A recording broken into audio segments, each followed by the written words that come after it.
Boa noite, graça e paz serão multiplicados no conhecimento de Deus, amém? Você veio aqui para conhecer mais de Deus, experimentar essa presença do amor e da graça salvadora que Ele revelou através de Jesus, e ela vai tocar a sua vida nessa noite, com certeza. Você pode sentar no seu lugar. Aleluia. Deus é muito bom, amém? Você pode abrir comigo a sua Bíblia em Mateus, capítulo 11, versículo 28. Pode dar uma salva de palmas para esse louvor maravilhoso. Obrigado, gente.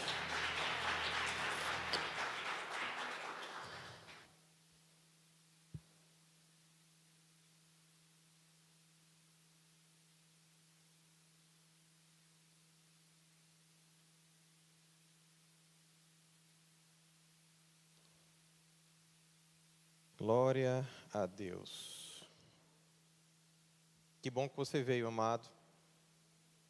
Hoje é um tempo de alegria, de regozijo na presença do nosso Pai. E você vai com certeza poder desfrutar do amor e da graça dele que está disponível para você nessa noite, amém? Vamos começar do versículo 25, Mateus 11, 25. Por aquele tempo exclamou Jesus: graças te dou, ó Pai, Senhor dos céus e da terra, porque ocultaste essas coisas aos sábios e instruídos e revelaste aos pequeninos. Sim, ó Pai, porque assim foi do seu agrado. Tudo me foi entregue por meu Pai. Ninguém conhece o Filho, senão o Pai.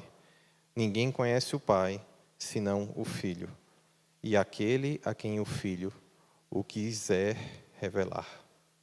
Sabe, eu gosto muito de quando Jesus se posiciona dessa forma, da forma como ele conhecia Deus e da capacidade que ele tinha de revelar Deus. Sabe, amados, é muito bom saber que a salvação chegou até mim e a você, mas que bom também saber que ela pode se mover através de mim e você, amém? O pessoal da mídia, se puder soltar o cronômetro lá para mim, que vai me ajudar no controle do tempo.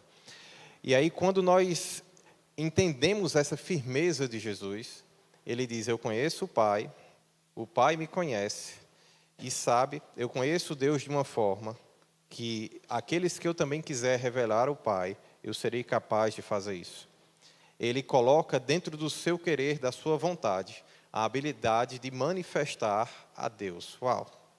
A Bíblia diz: todos quantos o receberam, Jesus Cristo, foi-lhe dado o direito de ser feito filho de Deus, de ser filho de Deus.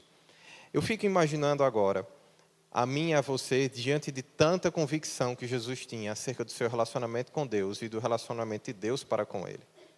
Jesus era tão firme que ele dizia: sabe por que meu testemunho é verdadeiro? Porque o Pai testifica de mim e eu também testifico de mim. Eu não fico procurando o que as pessoas falam, ou não fico procurando apoio de homens. Eu conheço o Pai. E quando o Pai testifica e eu testifico, a verdade está estabelecida. Sabe, amado, existe um nível de integridade de vida que nós podemos andar, onde Deus que prescruta o nosso coração, o nosso pensamento, o Deus que a Bíblia diz que ainda a palavra ainda nem nos chegou à boca, Ele já conhece toda. Existe um nível de intimidade e relacionamento com Deus, que Ele é tão poderoso, Ele é tão forte, que nós podemos dizer diante desse Deus: ei, as coisas são reais e verdadeiras em minha vida, porque você que me conhece como ninguém me conhece, pode testificar do que eu falo e do que eu faço. E Jesus, ele estava tão conectado com Deus nisso, que ao pensar no que falar, ele dizia: eu falo daquilo que eu ouço o Pai falar. Ao pensar em agir, ele dizia: eu faço aquilo que eu vejo o Pai fazer. Então nós estamos entrando em um nível de revelação e de vida e de intimidade com Deus, onde literalmente até aquilo que nós vamos fazer, nós esperamos da parte de Deus um testemunho, uma iniciativa. Eu gosto disso, amado. Você poder andar certo do que você está fazendo à vontade de Deus. Porque, sabe, não é tão simples e não é algo comum Nós precisamos entender esse relacionamento que o Espírito Santo e Cristo nos trouxe é algo totalmente incomum. Você poder acordar no seu dia e dizer: Pai, obrigado por mais um dia, porque as suas misericórdias são a causa de não sermos consumidos, e ela se renovou nessa manhã. Então eu não vou sair da minha cama para ser consumido pelo trabalho, para ser consumido pelos problemas, pelos desafios, não. Eu vou viver o dia que o Senhor fez, para que eu me alegre nele. Uau, você já imaginou que mentalidade a Bíblia nos chama a viver? E aí você já se levanta no seu dia com uma iniciativa diferente, por quê? Porque você sabe, este é o dia que o Senhor fez para que a minha alegria nele seja completa. Uau! Então, quando eu e você nos levantamos, nós já temos uma disposição diferente, onde sabemos que estamos cobertos pela misericórdia de Deus, as coisas não vão nos consumir, pelo contrário, existe alegria, cheiro de alegria no ar, quando nós nos levantamos. Existe uma atmosfera, existe algo feito da parte de Deus, preparado por Deus. Mas entenda, nós precisamos estar firmes nesse relacionamento para ter essa disposição e ter essas convicções. Porque a Bíblia diz que o diabo ele vem para matar, vem para roubar e vem para destruir. Se ele puder tocar as nossas convicções para nos demover delas, ele com certeza fará. Mas a Bíblia também nos ensinou que Cristo, como um bom pastor, ele veio para dar a sua vida pelas ovelhas. E ele veio para que nós tivéssemos vida em abundância. Uau! E sabe, amado, vida em abundância é uma vida onde as coisas que precisamos estão disponíveis, porque senão não seria abundância, seria escassez.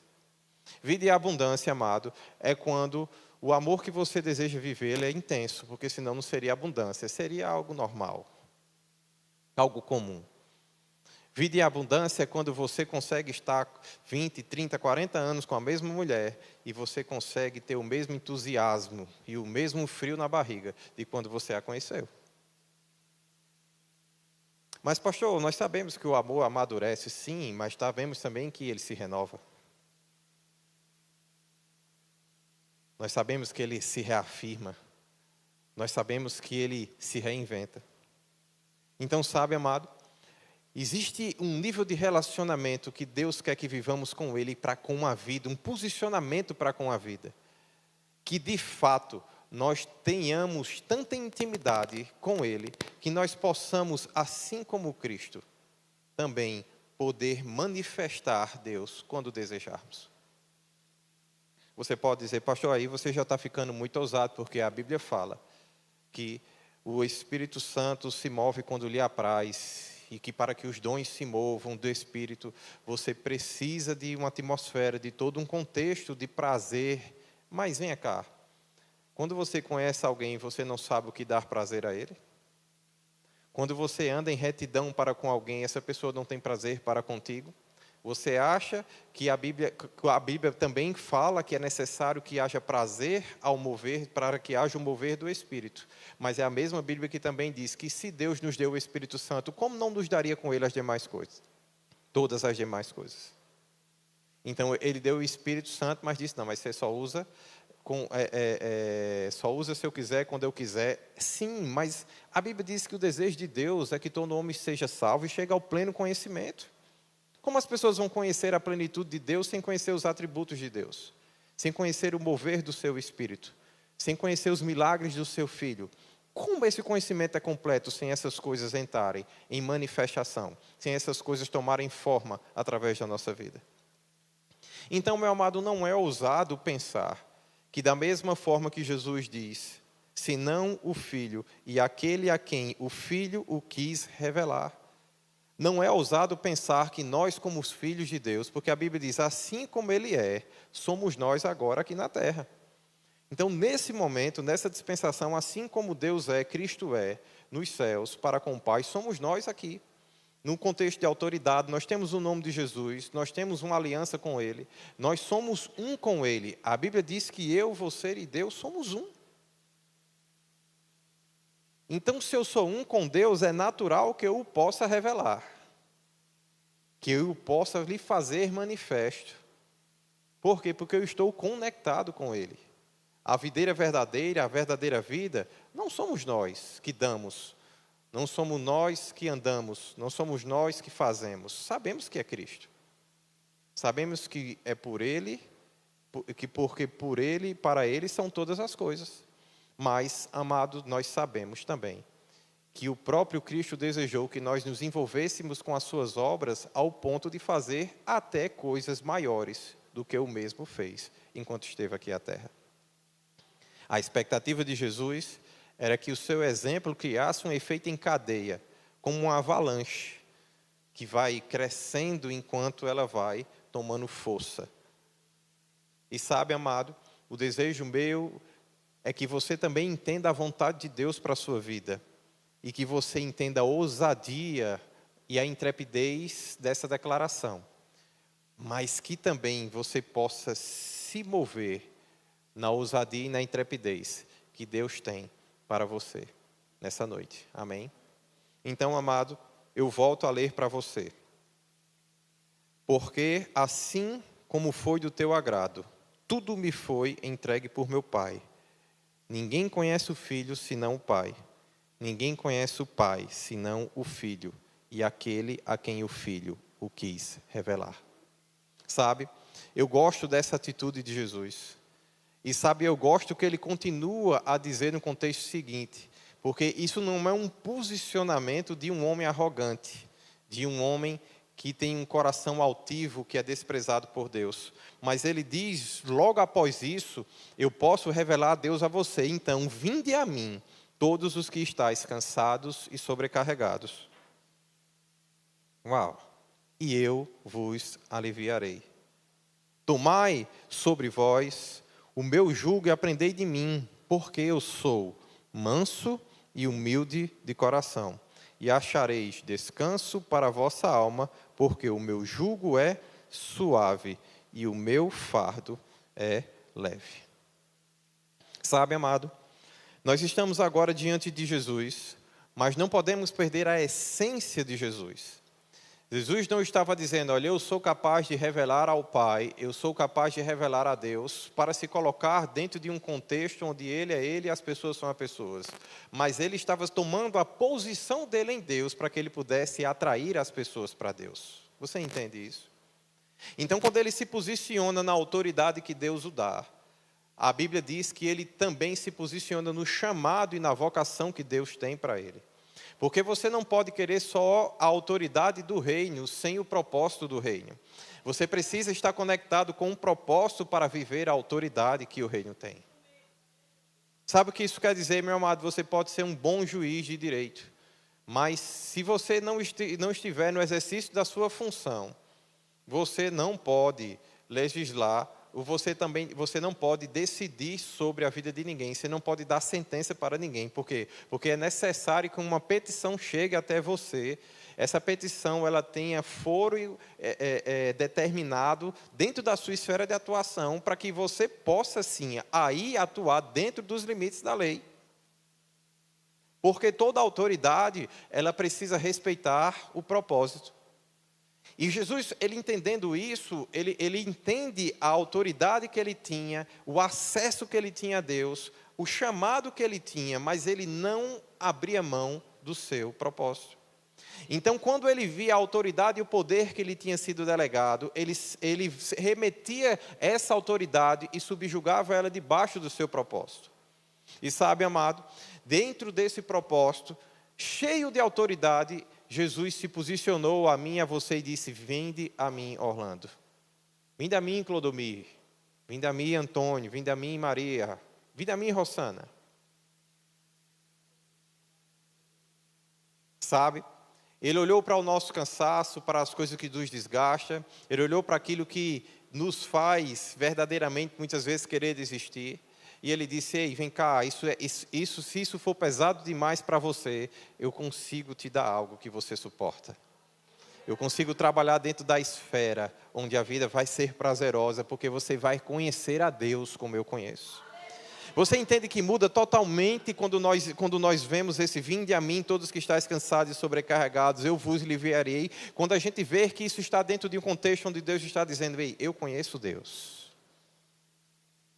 E deixa eu te fazer conhecê-lo também. Vem aqui comigo. Traz o teu cansaço. Traz o que está te sobrecarregando. Vem provar aqui de mim, porque eu conheço o Pai. E eu posso manifestar o Pai a você. Eu posso fazer o Pai conhecido. Você também pode se identificar com Ele e como filho viver a vida que eu estou vivendo.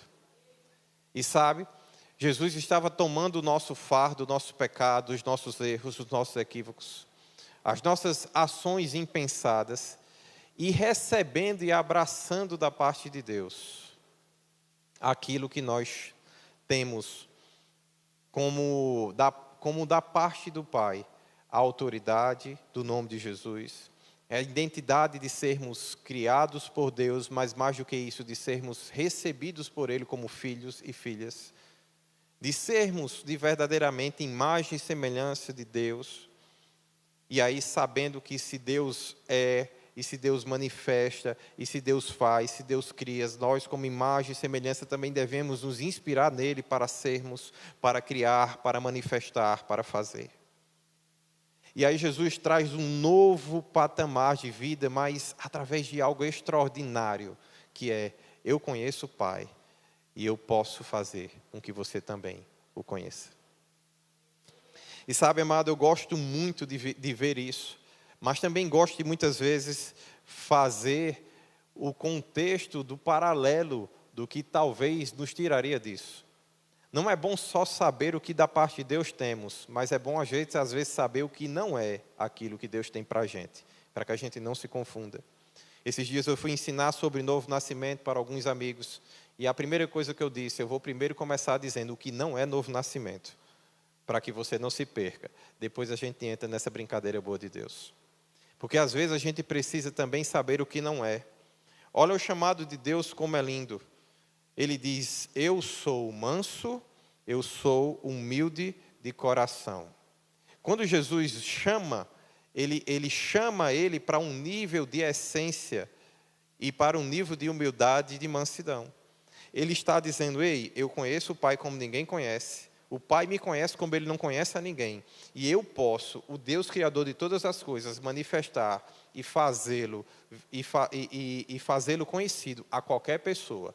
Mas isso não rouba o meu coração. Isso não rouba a minha atitude. Isso não descaracteriza aquilo que o Pai me fez. Eu sou manso. Eu sou humilde no coração. Então isso não me afasta de você. Os meus feitos, a minha glória, a minha virtude e o meu poder não me faz ficar distante de você ou apático a você. Pelo contrário, todo esse contexto de vida vai me inclinar a você. E vai fazer com que eu possa ter como você como um chamado, como uma vocação para vivermos juntos. Sabe, amados, eu quero botar esse fundamento de uma forma muito mansa, muito calma. Porque, sabe, quando nós pensamos em poder e vitória e glória, nós temos que ter cuidado.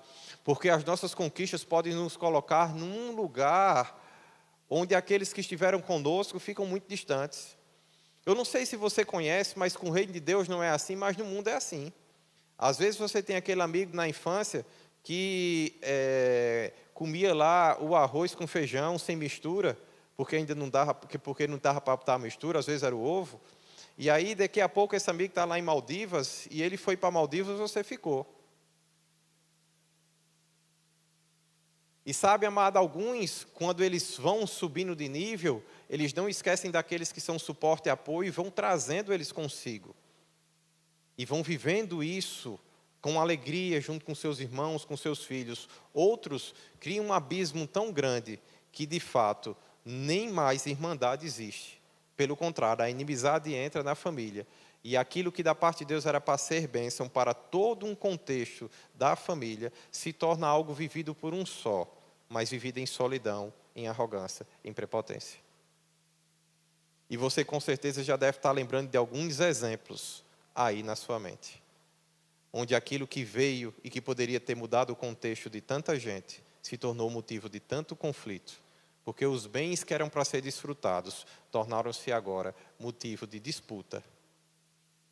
O que era desfrute, tornou-se disputa. E não é dessa forma que Cristo nos ensina.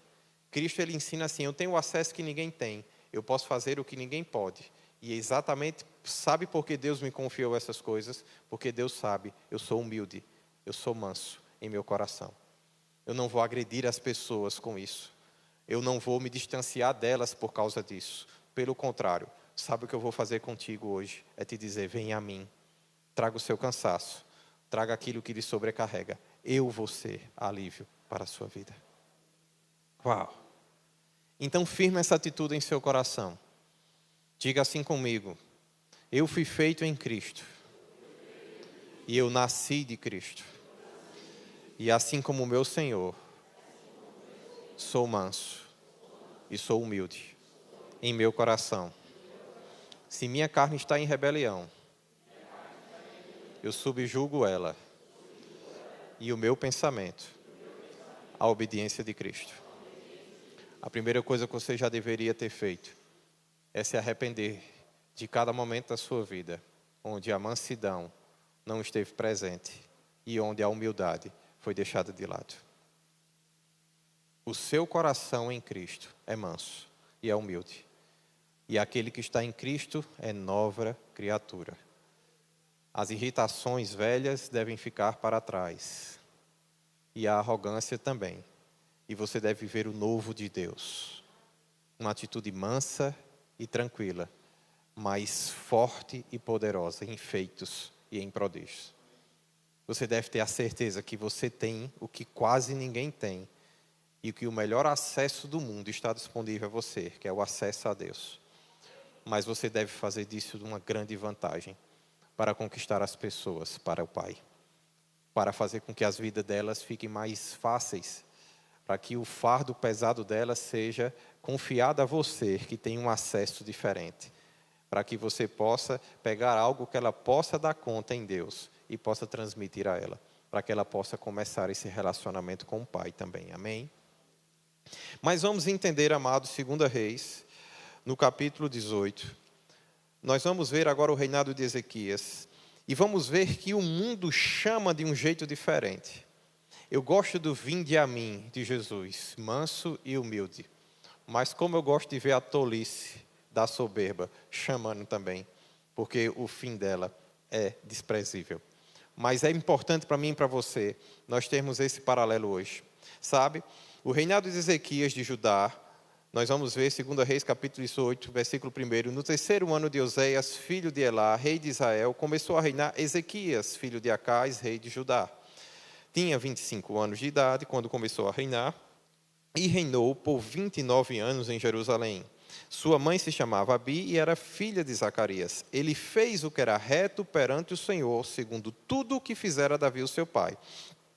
Removeu os altos, quebrou as colunas, deitou abaixo o poste ídolo e fez em pedaços a serpente de bronze que fizera Moisés, porque até aquele dia os filhos de Israel queimavam incenso e lhe chamavam de Neustã. Ei, olha que coisa louca. Você sabe que a serpente foi levantada no deserto como uma provisão de Deus para o povo que estava enfermo. E a estratégia de Deus foi: levante a serpente no deserto, faça uma serpente de ouro, levanta ela no deserto, todos que olharem para elas vão ficar curados. E isso foi algo que Deus fez para poder manifestar a sua vontade em relação ao povo. E sabe, amado, eu vou descer porque eu quero hoje ficar mais próximo de você. Eu gosto muito quando a gente vê esse contexto do que Deus fez. Deus levanta um marco, esse marco, ele é colocado diante das pessoas, as pessoas vivem um marco, e aí agora as pessoas, no lugar de acender incenso e adoração a Deus, elas estão agora acendendo incenso e adoração ao marco. É você ir para o hospital, o médico fazer uma cirurgia com você, e depois, ao final, você pagar os instrumentos. Os instrumentos não têm vida em si mesmo. Eles não teriam feito nada em você. Eles não iriam sair lhe rasgando sozinho. Você entende? E você olhasse assim, não, mas tem uma máquina ali que eles fizeram, e essa máquina é extraordinária, ela entra e vai lá com um laser e faz e acontece. E aí você chega e diz, mas como é que eu pago o laser? Você não paga o laser, você paga o hospital. você paga o médico, você vai pagar aqueles que criaram aquela estrutura para você. Mas muitas vezes o homem ele está tão perdido no seu relacionamento com Deus, e ele tem tanta fome, tanta sede de alguma forma se conectar ao sobrenatural, que ele troca Deus por outras coisas. E aí o grande X da questão é, a igreja de hoje, o que é que nós podemos estar trocando Deus por outras coisas? A Bíblia diz, por exemplo, que ele e você é um. A Bíblia diz que Jesus é o bom pastor que deu a vida pelas suas ovelhas, por mim e por você. E aí você pode, por exemplo, muitas vezes, deixar de confiar nele quando você está no seu momento só. E muitas vezes entrar em desespero até que você ache um homem de Deus para falar com você, quando na verdade o próprio Deus habita dentro de você. E não está errado você buscar o homem de Deus. Não está errado você buscar conselho. Não está errado você buscar comunhão com o corpo, porque a Bíblia diz que para que haja aperfeiçoamento no corpo e para que todos cheguem à medida da estatura de Cristo, foi dado dons aos homens. Então, você vai chamar sim os homens de Deus para receber de Deus o que você precisa. Isso é legal.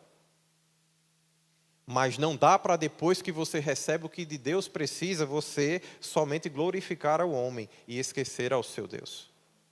Porque se você for glorificar o homem, na presença desse homem você se comporta da melhor forma possível, mas na sua casa você continua com os mesmos pecados, com as mesmas coisas que te levaram à ruína. Na presença do homem de Deus, você trata a sua mulher como a pessoa mais importante da sua vida. Na sua casa você grita, você não lava uma xícara sequer para ela. E nós precisamos entender que ainda hoje esse risco ainda é eminente de nós trocarmos a presença e a habitação de Deus por aquilo que Ele faz e manifesta através dos homens. E eu estou te dizendo isso como teu pastor. Eu não quero que você troque ao teu Deus por mim. Eu quero que você se inspire em mim para buscá-lo de todo o seu coração. A Bíblia diz que nós precisamos ser imitadores daqueles que, pelo bom testemunho, alcançaram as promessas. Eu quero que você veja as promessas de Deus cumprindo na minha vida, dizendo, se meu pastor pode, eu também posso.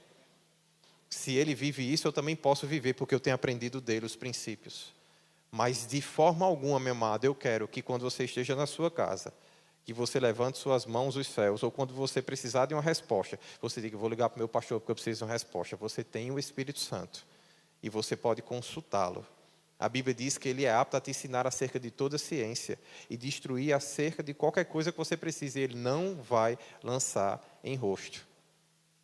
Isso não quer dizer, meu amado, que pelo amor de Deus me entenda, você não possa me procurar. Você deve me procurar. Como eu falei para vocês, Deus concedeu os dons ao homem a fim que você chegue à maturidade. Se você sabe que você não tem maturidade para lidar com aquilo ainda, não se meta sozinho. Peça a ajuda de alguém que tem maturidade. Não vá quebrar a sua cara.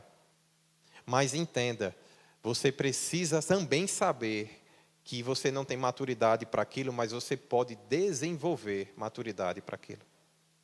A Fé está terminando um livro que ela está escrevendo, e como ele é um livro que fala de pais e filhos, nós estamos lendo o livro para os nossos filhos. E nós estamos tendo um bom contexto. As primeiras pessoas que vão ouvir o livro são os nossos filhos. E sabe, amado, nós estamos nesse relacionamento, revivendo algumas histórias e alguns momentos. E chegamos a um ponto ontem onde eram os pontos fortes e os pontos fracos. E nós começamos a falar dos nossos pontos fortes e dos nossos pontos fracos. De coisas que são difíceis para a gente fazer. E a gente foi sincero com os nossos filhos. Você é bom nisso, mas nisso aqui você não é bom não, você é meia boca. Se quiser ficar bom, você vai ter que trabalhar esse negócio. E também fomos sinceros em dizer em coisas que nós não tínhamos facilidade, mas hoje nós temos.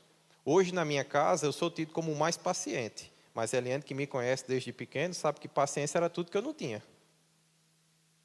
A paciência hoje é fruto do meu espírito recriado em Deus, que eu aprendi a considerar e a viver, porque na minha carninha é tudo que eu não tenho. E aí eu posso hoje dizer para o meu filho que ele não precisa se ver como uma pessoa paciente, mas se ele desejar aprender com o Espírito Santo, ele vai ser. Ele pode desenvolver aquilo. Mas você entende que eu não posso dizer para ele, olha, aprenda com seu pai a paciência, porque eu não tenho isso como algo natural. Eu tenho isso da parte de Deus. E seria injusto com meu Deus dizer para Ele, venha para ver algo meu, quando na verdade eu sei que é algo confiado por Deus. Meu amado, se eu passar um tempinho longe da comunhão com o Pai, eu volto a ser aquele mesmo monstrinho da minha adolescência. Você vai querer qualquer pessoa do seu lado, menos a mim. E não precisa muito tempo não, basta uma semaninha ou duas, negligenciando a minha devocional. Você já não vai querer tanta conversa comigo. Você entende isso? Eu entendo. E sabe, amado, eu gosto quando esse rei se coloca diante de Deus e ele diz o seguinte: ei, gente, bora fazer o que é certo. Vamos fazer o que é necessário. Não vamos trocar o nosso Deus pelo milagre. Não vamos trocar Ele e a presença dEle por aquilo que Ele nos deu, aquilo que Ele nos confiou. Sabe, eu desejo que você tenha boas fazendas, que você tenha lugares grandes e extraordinários, que além da sua casa própria, em nome de Jesus você vai ter, amém? Você também possa ter uma de campo ou uma de praia, do que lhe for melhor. Mas eu desejo muito que você saia da sua casa de campo, rode 2 horas se for necessário, né? Ataque todo o trânsito de São Paulo, mas não deixe de estar aqui conosco, porque você está na sua casa de campo. Que você não troque a presença de Deus e aquilo que Deus está fazendo e as fontes que Deus te deu, por aquilo que Ele também está te dando o direito de desfrutar. Mas eu quero ver você na sua casa de campo. Na verdade, você pode me chamar, vai ser um prazer estar lá com você. Amém? E a gente volta junto para chegar a tempo do culto. Esses dias mesmo eu estava com bolsinha lá na praia, na verdade ontem. E ontem à noite encaramos o trânsito, 2 horas e pouco, porque nós queríamos estar aqui, tanto pela manhã como à noite, para não perder a comunhão com você. Eu poderia ter dito, já faz um mês que eu tiro as férias do pastor, agora eu vou tirar um final de semana para mim. Eu tenho um voo daqui a pouco, assim que eu sair do culto eu vou sair correndo. Mas eu não perderia essa oportunidade de estar aqui com você por nada. Eu já aprendi a não usar as desculpas que eu tenho, porque tudo é lícito, mas nem tudo é conveniente. Seria justo eu, talvez, já me adiantar para a minha viagem e fazer meu circuito para o aeroporto de uma forma mais tranquila. Não tinha nada de errado, mas eu não estaria aqui com você. E para mim não convém não estar com você. Não é conveniente. O que é conveniente, o que Deus me chamou, foi para estar com você. E eu tenho prazer nisso. Nós precisamos ter cuidado com esses pequenos detalhes da vida, porque isso vai construir a nossa integridade ou não diante de Deus. E aí esse rei, com todo esse cuidado e com todo esse zelo, ele agora é invadido por Senaqueribe. Você vai ver isso no versículo 13. E ele começa a ser afrontado através de um homem chamado Rabsecar, que afronta Ezequias e ao Senhor. Você pode ler tudo isso depois com calma, mas eu vou ter que acelerar e falar para você o que aconteceu. Você com calma, você lê na sua casa, amém? Certo? Mas o grande X da questão aqui é, agora nós estamos com a Assíria crescendo. E você que estudou na sua história, você sabe que ali, no entorno de Jerusalém, no entorno de Israel, houveram muitos impérios. O Império Romano, o Império Assírio, né, o Império Grego. E sabe, parece que tudo era ali no entorno de Israel, né? Todas as forças, né? Na verdade, Israel, ele tem vencido algumas guerras que são inimagináveis. Você vê hoje, ok, generais muçulmanos vivos falando que desceram dos seus tanques de guerra na guerra dos seus dias, porque quando viram o exército de Israel, viram uma multidão de anjos, de homens de branco, e uma mão grande branca também estendida por trás daquele exército. E Israel, sem força nenhuma bélica, ganha um exército, porque os muçulmanos saem dos seus tanques e fogem da presença de Deus. Se você pesquisar um pouquinho na internet, você vai achar esse tipo de coisa acontecendo, e você vai dizer, mas pastor, isso é lá no Antigo Testamento. Não, isso aconteceu ainda com a geração dos nossos pais, na guerra dos seus dias. Você vai lá no Pentágono e eles têm estudos de como as guerras foram conquistadas e como as coisas acontecem, de quais estratégias foram os diferenciais para que as guerras foram conquistadas. Na Guerra dos 6 Dias, o que eles têm como conclusão é: não se pode explicar como Israel venceu aquela batalha. Porque chega um momento, meu amado, que é só Deus. E sabe, Israel agora está diante de uma guerra bem parecida. Um império contra um reino. E aí agora o império assírio, que já tinha conquistado, já tinha feito, já tinha matado um monte de gente, feito um monte de coisa, chega diante de Israel. Aí a gente tem agora Ezequias aqui, diante daquela afronta, diante daquela ameaça. A Bíblia diz que até as portas do templo e os utensílios da casa de Deus, ele pegou de ouro e de prata para dar de oferta ao rei da Assíria, para tentar pacificar o negócio. Então o rei da Assíria pede para ele uma oferta vultuosa. Ele, para poder atender aquela oferta, ele tem que se desfazer de tudo, inclusive entrar no templo e pegar as coisas que estavam consagradas a Deus, para tentar estabelecer paz. Mas mesmo assim, Rabsele diz no versículo 19 a Ezequias: assim diz o sumo rei, rei da Assíria, olha como o diabo é sujo, que confessas em que te estribas, o que posso dizer-lhe do conselho, do poder de guerra, não lhe passam de palavras vãs, em quem agora, pois, confias, para que se rebeles contra mim. Confias no Egito, esse bordão de cana esmagada? A Assíria estava tão forte nesse momento que até do Egito ela estava desdenhando. Nem o Egito mais era um reino páreo, a Assíria naquele momento. E aí ele vai dizer: você vai chamar agora a ajuda de quem? Vai chamar a ajuda do Egito? E aí, olha que coisa forte, né? E aí ele vai dizer assim, né? Mas, versículo 22, mas se diz: confiamos no Senhor nosso Deus, não é aquele cujos altos altares Ezequias removeu, dizendo a Judá e a Jerusalém: perante este altar que vocês vão adorar em Jerusalém, ora pois, empenha-te com teu senhor, rei da Assíria, e dar-te-ei 2.000 cavalos, se da tua parte achares cavaleiros para os montar. Pois, se não podes afugentar um só capitão dos menores dos servos do meu senhor, confias no Egito por causa dos carros e dos cavaleiros? Acaso subi eu agora sem o Senhor contra este lugar para o destruir? Pois o Senhor mesmo me disse: sobre contra a terra e destrói-a. Então disseram Eliaquim, filho de Iquias, Sebe-Bajoá, rogamos, não fale em aramaico aos teus servos, porque o entendemos. Não nos fales em aramaico aos teus servos, porque o entendemos. E não nos fales em judaico aos ouvidos do povo que está sobre a muralha. E sabe, amado, ele estava tão decidido a humilhar, que ele chega, se coloca lá na ponta e diz: eu vim para cá para destruir mesmo. E vocês vão confiar em quê? Vão confiar no Egito? O Egito para a gente agora já é troco. Não está fácil da gente levar. Eu estou vindo para cá como um dos pequenos, mas mesmo pequeno, vim para resolver o parada mesmo, vou destruir tudo.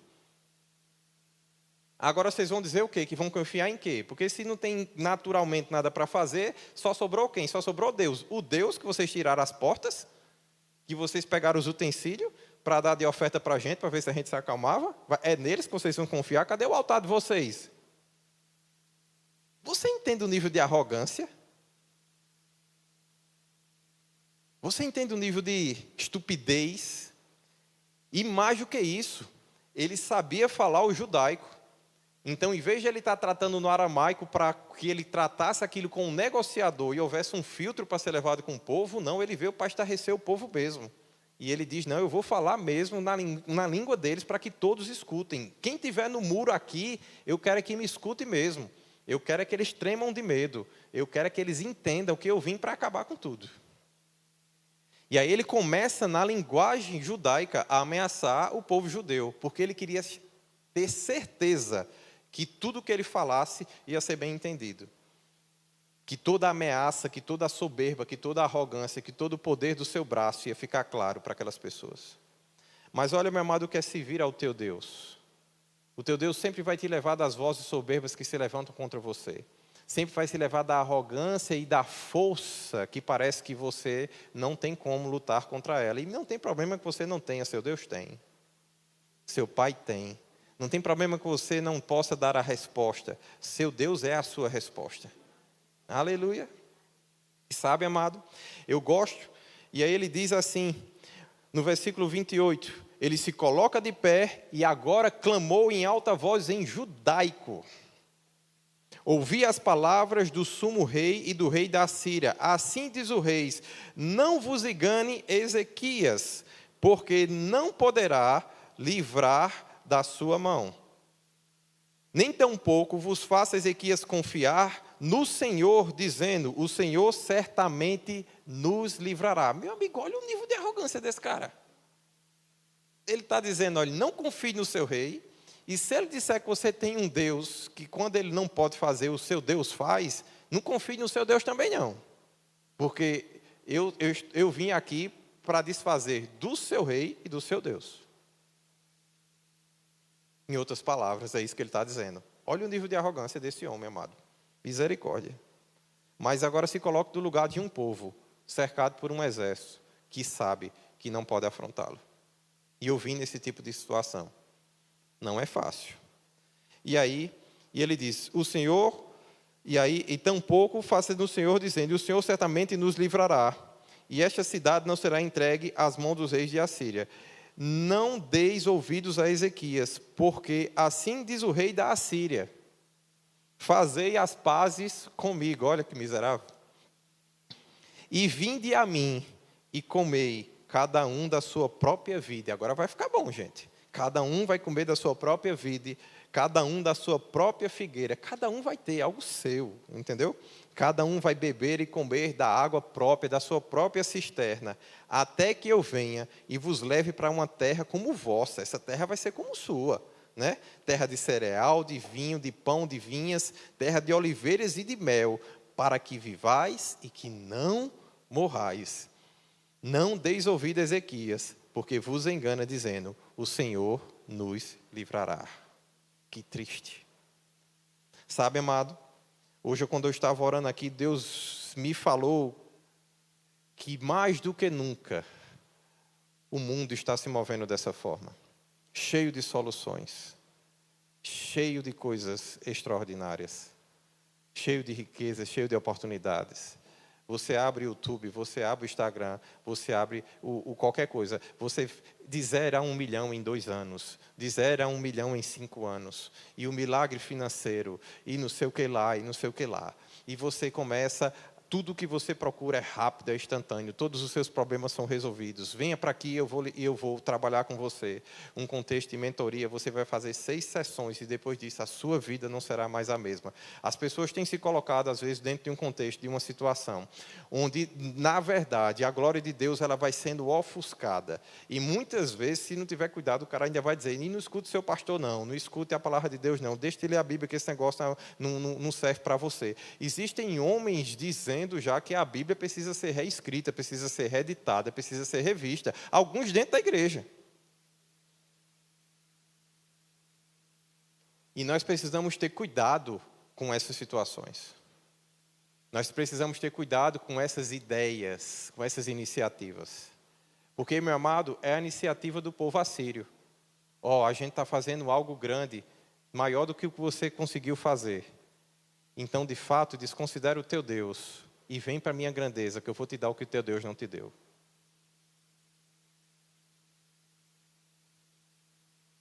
E vou fazer para você algo que o seu Deus não te fez. E sabe, meu amado, essa proposta com tantas coisas suas, ela pode ser extremamente tentadora. Para quem nunca teve uma casa, um lar, faz muita diferença. Para quem pega 2, 3 horas de ônibus todos os dias, com 40, 50 pessoas lá dentro, naquele aperto, um carro, faz muita diferença. Para quem não tem comida na mesa, feijão e arroz, faz muita diferença. E sabe, amado, aquelas pessoas estavam a ponto de talvez perder tudo. E aí agora o rei está dizendo, não, mas calma, a gente está para entrar numa guerra, mas vamos falar em paz. Depois de toda a afronta, e de tudo aquilo que eles tinham feito, depois de ter saqueado tudo, até o templo e até os utensílios da casa de Deus. E sabe, meu amado, A Bíblia diz que Ezequias vai consultar o profeta Isaías. Esse é um texto tão importante na Bíblia, que esse texto, além de estar em Reis, ele está em Crônicas e ele também está no livro de Isaías. Você vai ver a mesma história sendo contada nesses 3 livros, de tão importante que foi essa vitória para Israel. Ele consulta Isaías e Isaías vai dar para ele um contexto de uma resposta. Isaías diz: não temas por causa das palavras que ouviste, com as quais os meus servos do rei da Assíria blasfemaram de mim. Eis que meterei nele um espírito, e ele, ao ouvir certo rumor, voltará para a sua terra, e nela o ferirei, e o farei cair morto à espada. No versículo 35 vai dizer: naquela mesma noite saiu o anjo do Senhor, feriu no arraial os assírios, 185.000. E quando se levantaram os restantes pelas manhãs, eis que todos eles eram cadáveres. Um anjo só destroçou tudo. Sorte dos muçulmanos que, quando viram os anjos e a mão de Deus, saíram dos seus tanques e fugiram. Na guerra dos 6 dias. Porque, meu amado, se Deus é por nós, quem será contra nós? Se o teu Deus pode paralisar uma guerra em um exército inteiro, por que você ainda está abatido em sua alma? Por que você ainda se perturba dentro de você, quando você poderia chamar e clamar ao teu Deus? Porque existe um momento onde nós precisamos nos lembrar das promessas e das vitórias de Deus, e assim como Davi, no Salmo, olhar no espelho e dizer assim: alma, por que você está abatida? Por que você está se perturbando e tentando me agitar nesse contexto de vida? Eu tenho Deus. Que Deus? O Deus que derrotou os assírios e que fez com que, mesmo Judá sendo um reino pequeno dentro daquele grande império, não pudesse ser tocado e não pudesse ser invadido. E sabe, amado, retirou-se, pois, a Bíblia vai dizer: retirou-se, pois, Senaqueribe, rei da Síria, e se foi, voltou e ficou em Nínive. Sucedeu que, estando ele a adorar na casa de Nisrode, seu Deus, Adramaleque e Sarazé, os seus filhos, o feriram à espada e fugiram para a terra de Aramaque. Reinou Esarhadon, seu filho, reinou em seu lugar. Sabe, meu amado, do jeito que Isaías falou: eu vou resolver essa parada. Vou mandar um espírito, vou mandar um anjo. Um anjo vai e resolve todo o problema daquele exército. Aquele exército fica morto naquele lugar. E aquele homem que foge para a Síria, quando chega lá, ele é traído, a espada, é morto. Sabe? O que eu acho lindo é porque o mundo diz assim: vinde a mim, porque senão você não tem solução, senão você não tem saída. Se você não me aceitar, se você não fizer o que eu quero, se você não seguir o que eu estou falando, você não tem outra solução, você não tem outra vida, você não tem saída para você. O mundo vem e coloca a situação de um jeito. Sabe quando você começa a entrar numa situação difícil e as dívidas, essa situação, aí chega o agiota e diz: não, venha para cá, eu vou fazer. E aí ele empurra 5%, 10% de juros. Você sabe que está sendo abusado, mas você entra dentro daquele ciclo maldito. Quando você às vezes deveria dizer: não vou entrar nisso, vou dobrar os meus joelhos, eu vou confiar em Deus. Mas pastor, e se meu nome for para o Serasa? O mesmo Deus que pode ver o seu nome lá é o Deus que pode tirar. Por que confiar no agiota que lhe cobra 5, 10% de juros ao mês e não confiar em Deus, que já demonstrou quantas vezes o quanto Ele é fiel, o quanto Ele pode ser bom para você? E sabe, meu amado, Deus hoje me mostrou que é um dia decisivo para nós como igreja. Nós precisamos decidir a quem conhecemos. Nós precisamos decidir a quem manifestaremos e faremos conhecido. Nós precisamos dizer não de uma vez por todas a toda voz maldita que vem nos oprimir com o sistema do mundo, a todas as oportunidades cheias de um só para você, um só para você, um só para você. Ei, se for só para você, não é o reino de Deus. quando é para o reino e a glória do Pai, quando é para você e para a sua casa, quando é para você e para a sua família, quando é para você e para aqueles que você ama, quando é mais do que você precisa ou sonha segundo o poder dele que opera em você, quando é boa medida, recalcada, sacudida e transbordante, quando de você flui rios de água viva, que você, além de matar a sua sede, você pode matar a sede de muitos, quando é algo que passa de você ao reino de Deus, mas quando é só para você, tenha cuidado. Quando é só para você, tenha cuidado. Porque Ezequias, ele recebeu uma proposta. Você não precisa lutar contra esse grande reino. Você não precisa lutar para vencer essas situações. Podemos providenciar algo só para você, mas que desonra ao teu Deus. E você acha que essas oportunidades não vêm? Eu me lembro como hoje, no início da minha profissão, eu saí para negociar frete e eu precisava contratar uns caminhões e um dos rapazes que tinha acesso e uma das pessoas mais bem-quichas nesse processo, um profissional maravilhoso. Eu me lembro como hoje, ele olhando para mim dizendo, você é muito lindo. Você vem para minha casa, eu lhe pago R$ 15 por mês, R$ 15.000 por mês, você não precisa fazer nada, só deixar que eu cuide de você. Você não precisa mais trabalhar duro do dia que você trabalha, menino. E eu me lembro dele dizendo isso para mim. E eu dizendo, rapaz, você quer meu abraço, eu vou lhe dar um abraço. Mas quando eu te der um abraço, você vai conhecer a Cristo e a unção dele. Tu deixa essa vida. Não adianta tu me levar para dentro da tua casa que quando eu chegar lá, tu muda. Você não vai me abraçar, você vai abraçar Deus, porque Deus habita em mim. E eu me lembro dele me dar essa proposta. Meses depois, ele também em cima do meu gerente, e a gente trabalhando na mente dele e o coração. Sabe, meu amado, o mundo vai ter propostas. Vai ter proposições.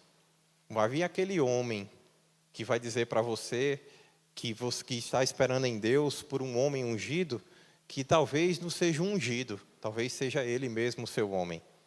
E que aquilo que você está esperando que Deus faça, em vez de você ter de Deus e do seu reino, ele do mundo vai fazer até melhor, vai dar um só para você.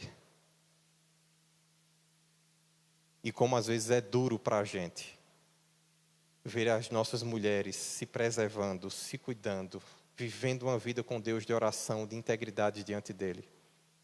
E quando essa proposta do mundo vem para tocar as carícias, para acariciá-las e trocar as carências dela, elas cederem para terem um homem só para si. Quando de fato, ela já tem muito mais do que isso em Deus. E sabe, como seu pastor hoje nessa manhã, eu quero lembrar a você que existe uma posição melhor. Eu quero lembrar a você que você também, como Jesus, pode dizer, vinde a mim, você que está cansado, você que está sobrecarregado. Vinde a mim que eu vos aliviarei. Tomai sobre vós o meu jugo e aprendei de mim, porque sou manso e sou humilde de coração. Eu quero te dizer que vale a pena você decidir pela integridade em Deus. Vale a pena você decidir por fazer aquilo que Deus lhe requer. Vale a pena se posicionar em Deus. Existe uma voz soberba no mundo, cheia de promessas, cheia de força, cheia de vigor. A Bíblia diz que a eficácia de Satanás, o iníquo, está nos sinais e nos prodígios da mentira. A mentira também faz grandes coisas e faz um barulho grande. Mas a Bíblia fala que o meu Deus, além de sinais de prodígios, também é um Deus que opera maravilha. Satanás nunca vai poder fazer algo maravilhoso, porque tudo que ele dá é com barganha, tudo que ele dá tem um preço alto a ser pago lá na frente. Tudo que ele oferece, amado, tem algo por trás que vai roubar a tua alma, a tua identidade, que vai te tirar do lugar que Deus te colocou. Você vê que promessa linda? Eu vou te dar uma figueira só para você. Eu vou te dar uma colheita só para você, uma casa só para você. Quando eu te tirar dessa terra e te levar para outro lugar. Você vê a pegadinha? Eu vou tirar aquilo que você nasceu para ser. Eu vou tirar do lugar que Deus te colocou. Eu vou te tirar da terra da promessa. Eu vou roubar a tua identidade. E aí depois você vai mendigar daquilo que eu decidi te dar. É isso que o império das trevas tem. Mas o reino do Filho do seu amor é o reino que diz: vinde a mim. Eu tenho acesso a Deus, eu tenho acesso ao Criador de todas as coisas, mas isso não muda o meu coração. Eu continuo humilde, eu continuo disposto a te servir, eu continuo disposto a te ter comigo. Eu não te quero longe. A proposta do império era: você cede e eu te mando para longe. A proposta de Deus é: você vem e eu te quero perto, eu te quero comigo. Sabe? E hoje eu não posso deixar, depois dessa palavra, de te dizer que é um tempo de arrependimento. É um tempo de, como igreja, nós olharmos para a nossa confiança. E nós sabemos que o Senhor deve ser nele toda a nossa confiança. A nossa esperança deve estar em Deus. E também é a oportunidade de você, que nunca fez um voto a Deus, para confiar plenamente nele, de se abrir para o reino, se abrir para o Evangelho. A Bíblia diz que o desejo de Deus é que todo homem seja salvo e chegue ao pleno conhecimento da verdade. O louvor pode subir. E sabe, o desejo de Deus hoje, meu amado, é Ele se fazer presente na tua vida de uma forma tão impactante, tão extraordinária, que nada do que você viveu até hoje vai ser tão bom quanto a decisão de fazer Deus o Senhor e Salvador da tua vida. É necessário, sim, amado, nascer de novo. Nascer da água, nascer do Espírito.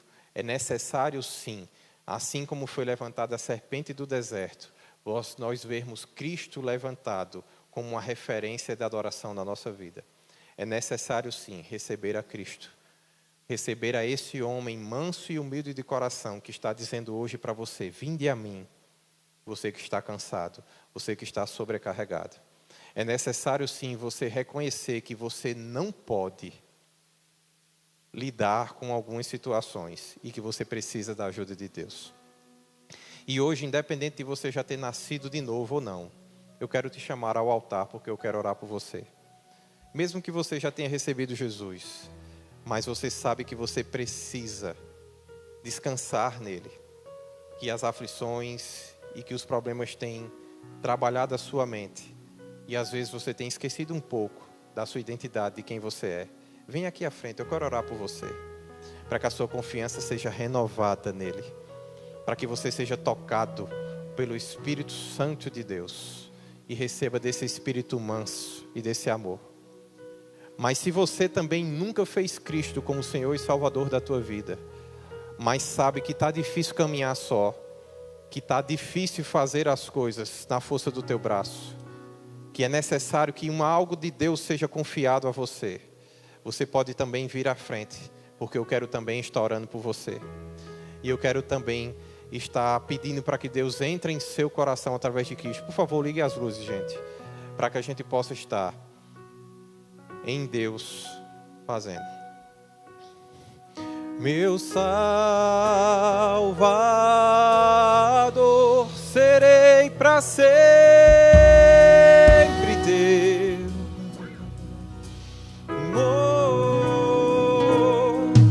Meu libertador, serei para sempre teu. Eu te amarei com todo o coração, eu te adorarei, levanto minhas mãos, tudo entregarei, sacrifício vivo, és o meu prazer, razão do meu viver. Existe alguém nessa noite que está aqui pela primeira vez, que nunca tinha entregue a sua vida a Jesus e está tomando essa decisão agora? Ou são todos de casa? Se tem alguém aqui que é da primeira vez, levanta a mão bem alto para eu saber que é você, amém? Todos de casa? Amém? Então nós vamos estar orando por você. Eliane, por favor, pastor Abraão, sua esposa, Renata. Vamos trabalhar, gente. Samico, Bruna. Sabe, a Bíblia diz que os que esperam no Senhor renovam as suas forças. Hoje é o dia de você ser fortalecido do Senhor e na força do seu poder. Hoje é o dia da sua confiança em Deus ser renovada, onde você não vai negociar por nada o cuidado e a presença de Deus na sua vida.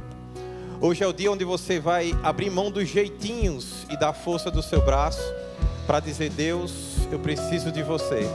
Eu preciso de uma intervenção divina. Eu preciso do teu amor e do teu abraço. Eu preciso de um milagre, Pai. E sabe, os nossos ministros vão estar passando e vão estar orando por você. E você vai receber uma nova unção para que você possa viver uma nova graça e um bálsamo da parte de Deus. Você veio deixar o seu fardo pesado para sair daqui com algo leve, leve de coração, leve no espírito. Você veio aqui para ser cuidado por Deus. E é isso que vamos fazer, amém? Vamos lá, gente, ponham as mãos.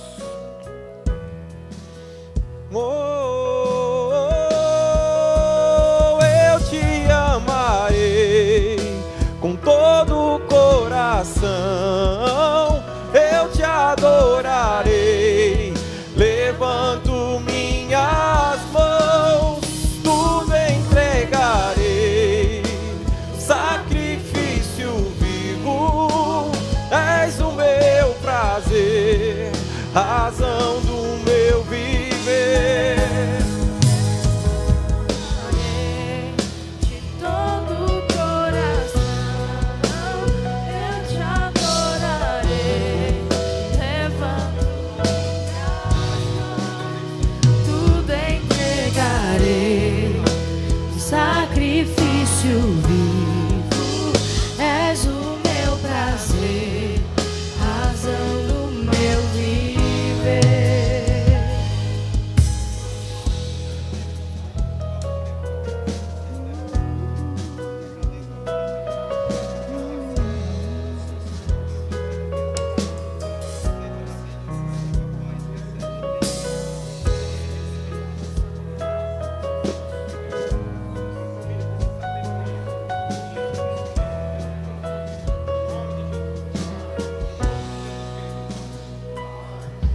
Meu Salvador,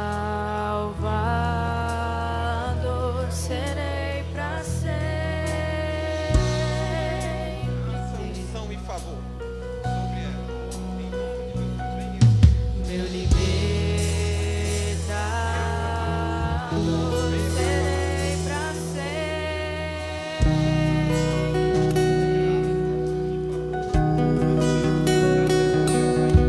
Meu Salvador, serei pra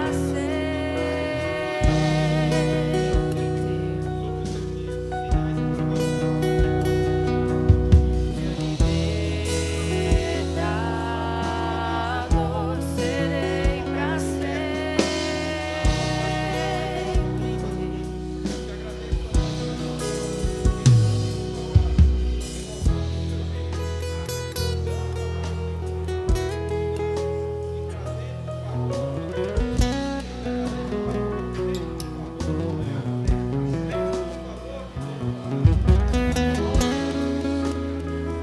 Aleluia.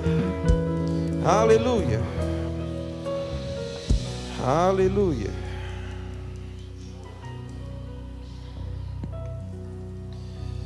Aleluia. Você pode sentar no seu lugar.